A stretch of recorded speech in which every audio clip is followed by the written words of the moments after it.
Bonjour et bienvenue à la caverne des jeux de Thierry.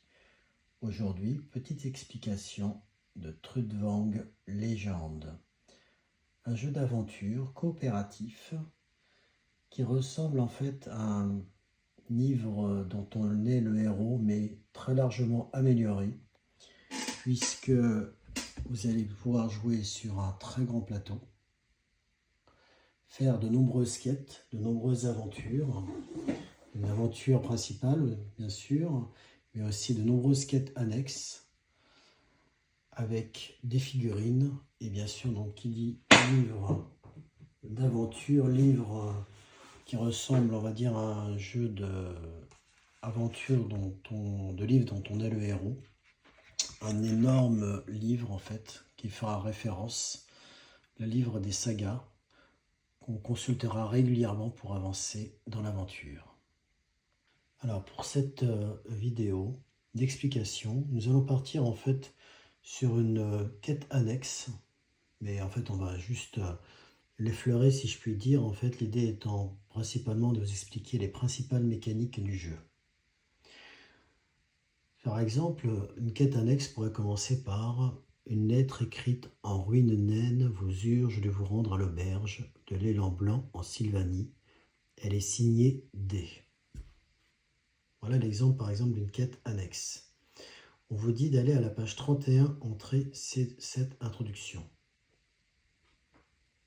C'est donc votre livre des sagas qui ressemble en fait à un livre, on peut dire, dont on est le héros avec plusieurs entrées qui vous renvoient en fait à d'autres entrées. Et donc ce livre très bien classé est classé par type d'aventure. Donc là par exemple on prend l'aventure C7, le roi perdu. Et donc, on va lire l'introduction qui va nous dire en fait ce qu'il faut faire, la mise en place en fait du plateau. Et ce qui est intéressant dans Trudvang Legend, c'est que ce plateau est évolutif en fait. Vous allez pouvoir insérer des cartes au fur et à mesure de l'évolution du jeu, des nouveaux lieux à explorer, des nouveaux points d'intérêt.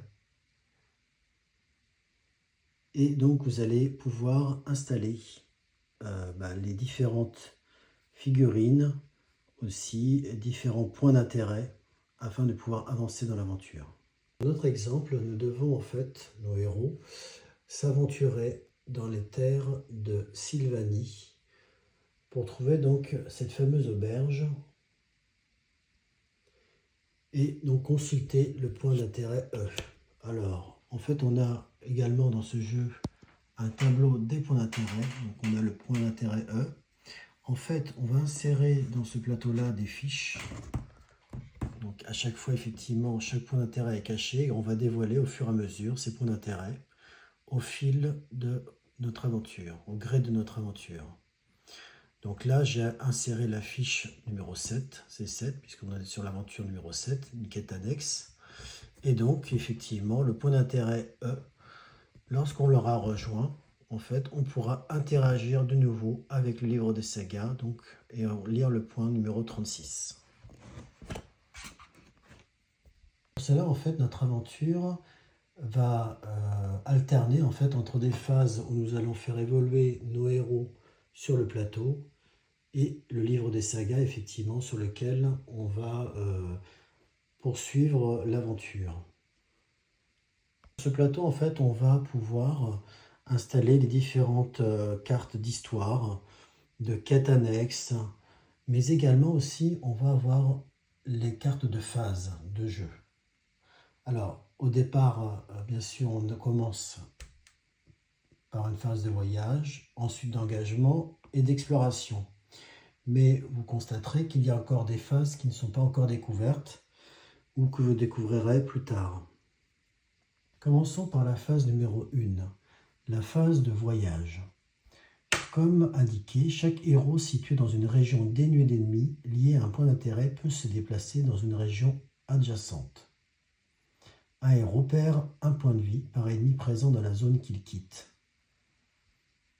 Il est nécessaire d'être à bord d'un navire pour franchir les frontières maritimes. Donc, en résumé, nos héros vont pouvoir se déplacer en fait d'une case sur une région adjacente. Elles ne pourront pas se déplacer effectivement sur les voies maritimes s'ils n'ont pas de bateau, hein, ligne bleue, mais sinon ils pourront se déplacer sur les territoires adjacents.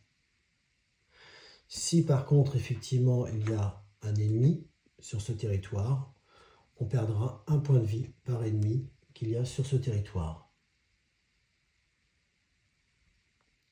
Ensuite, nous allons déplacer notre pion de phase sur la phase d'engagement. En fait, en engagement, lorsqu'on va déplacer nos héros sur une zone où il y a des ennemis, nous allons pouvoir engager le combat. Mais s'il n'y a pas d'ennemis, à ce moment-là, on tirera une carte événement. Enfin, nous aurons donc la phase d'exploration. Dans cette phase-là, en fait, nos héros pourront soit interagir avec un lieu, par exemple ici nous avons la cité de Vod, soit interagir avec le point d'intérêt, donc afin de pouvoir avancer dans notre aventure. Donc à ce moment-là, on ira dans le livre des Sega pour continuer l'aventure. Pour finir, je vais vous expliquer rapidement le fonctionnement d'un combat qui est très original, puisque ce n'est pas comme traditionnellement on voit sur ce type de jeu par tirage de cartes ou des dés, mais par le tirage en fait dans un sac de runes qui ont été préalablement mis dans le sac en fonction des caractéristiques de notre héros. Par exemple, pour Volg, notre héros, nous avons une rune de ce type, 2 de ce type, 3 de ce type, 4 et 5 pions malchance en fait.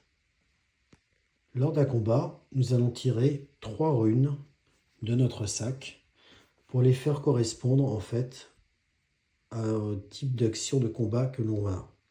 On aura tiré préalablement 4 cartes de combat. On va essayer de faire correspondre en fait les runes aux cartes de combat pour pouvoir en fait déclencher que ce soit des défenses ou encore là en fait pas de chance, je n'ai que des défenses, mais par exemple ça pourrait être des attaques. Bien sûr, quand on va tirer ces runes, on ne va pas forcément pouvoir les faire correspondre à nos cartes. Parce que par exemple, on aura des pions de malchance, ou alors tout simplement, on n'aura pas le symbole d'une des 4 cartes. Dans ce cas-là, il faudra les placer ici sur les pions d'échec. Lorsqu'on est dans la zone bleue, tout va bien. Lorsqu'on est dans la zone noire, ici, rien ne se passe. Par contre, dès qu'on arrive sur le rouge, à ce moment-là, cela va déclencher des effets négatifs. Si par contre, en fait, on est sur un jeu de stop and go, si on décide d'arrêter avant de tirer des runes afin de pouvoir bénéficier à ce moment-là des effets bleus, c'est-à-dire d'effets positifs. Sur chaque ennemi a des caractéristiques de santé, d'attaque, de défense. Et en fait, lorsqu'il y aura un combat, on va pouvoir tirer une attaque de l'ennemi qui va faire varier en fait sa puissance d'attaque et éventuellement déclencher des effets particuliers. Donc, vous allez d'abord préparer un des objets que vous utiliserez pendant le combat. Il y a des objets rapides, avec le mot rapide, qui vous permettront en fait d'attaquer avant l'ennemi. D'autres où il n'y a pas le mot rapide, donc qui nous permettront quand même d'attaquer, mais après l'attaque de l'ennemi. Donc vous sélectionnez votre objet, vous tirez vos 4 cartes de prouesse. Alors ces prouesses, vous pourrez les améliorer au cours du jeu.